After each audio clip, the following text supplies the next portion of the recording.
മലയാള cinema ലോകത്തെ ഞെട്ടിച്ചുകൊണ്ടുള്ള ഒരു വാർത്തയാണ് ഇപ്പോൾ പുറത്തു വന്നിരിക്കുന്നത്.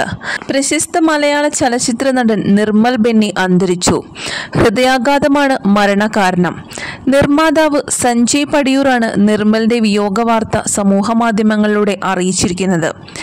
ലിജോ ജോസ് പെല്ലിശ്ശേരി സംവിധാനം ചെയ്ത ആമേൻ എന്ന ചിത്രത്തിലെ കൊച്ചച്ഛനായ ശ്രദ്ധേയനായ നടനാണ് നിർമ്മൽ ബെന്നി. പ്രിയ സുഹൃത്തിന് ഹൃദയവേദനയോടെ വിട.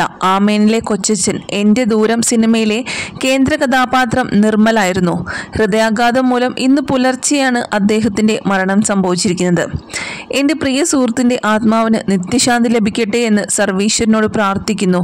സഞ്ജയ് പടിയൂരിൻ്റെ വാക്കുകൾ ഇങ്ങനെ. കൊമേഡിയനായിട്ടാണ് നിർമ്മൽ ബെന്നി തൻ്റെ കരിയർ ആരംഭിച്ചിരിക്കുന്നത്. യൂട്യൂബ് വീഡിയോകളിലൂടെയും സ്റ്റേജ് പ്രോഗ്രാമുകളിലൂടെയും അദ്ദേഹം പ്രേക്ഷക ശ്രദ്ധ നേടിയിരുന്നു. 2012 പുറത്തിറങ്ങിയ നവാഗതർക്ക് സ്വാഗതമാണ് ആദ്യത്തെ ചിത്രം. തുടർന്ന് ആമേൻ, ദൂരം എന്നിവയുൾപ്പെടെ 5 ചിത്രങ്ങളിൽ നിർമ്മൽ ബെന്നി അഭിനയിച്ചിട്ടുണ്ട്. നിർമ്മൽ ബെന്നിക്ക് വെറും 37 വയസ്സ് മാത്രമേ പ്രായമുണ്ടായിരുന്നുള്ളൂ.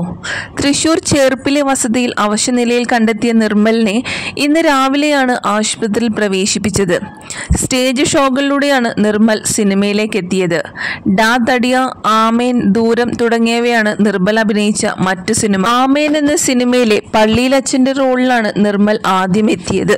ഈ കഥാപാത്രം അദ്ദേഹത്തിന് ഏറെ ശ്രദ്ധ നേടിക്കൊടുത്തു. അതിനുശേഷം അഭിനയിച്ച മറ്റു സിനിമകളിലും വളരെ ശ്രദ്ധിക്കപ്പെട്ട വേഷം തന്നെയായിരുന്നു നിർമ്മലിൻ്റേത്. നിരവധി ആരാധകരെയും ഈ സിനിമകളുടെ താരത്തിന് സ്വന്തമാക്കാൻ സാധിച്ചു. ഇപ്പോഴിതാ നിർമ്മൽ ബെന്നിയുടെ മരണവാർത്ത ഏറെ ഞെട്ടലുളവാക്കിയിരിക്കുകയാണ് താരങ്ങൾക്കും ആരാധകർക്കും. ഈ അടുത്ത കാലത്തായി നിരവധി താരങ്ങളെയാണ് മലയാള സിനിമാ ലോകത്തിന് നഷ്ടമാകുന്നത്. വെറും 37കാരനായ നിർമ്മലിന്റെ അപ്രതീക്ഷിത മരണം എല്ലാവരെയും ഒരുപോലെ ഞെട്ടിച്ചു കളഞ്ഞു എന്ന് തന്നെ പറയാം. നിരവധി താരങ്ങളും അതുപോലെ നിരവധി ആരാധകരുമാണ് നിർമ്മലിന് ആദരാഞ്ജലികൾ അർപ്പിച്ചത്. സോഷ്യൽ മീഡിയയിലെല്ലാം ഇപ്പോൾ വലിയ രീതിയിലാണ് നിർമ്മലിന്റെ മരണവാർത്ത ചർച്ചയായിരിക്കുന്നത്. സോഷ്യൽ മീഡിയ വഴി നിരവധി താരങ്ങൾ അദ്ദേഹത്തിന് ആദരാഞ്ജലികൾ നേർന്നു.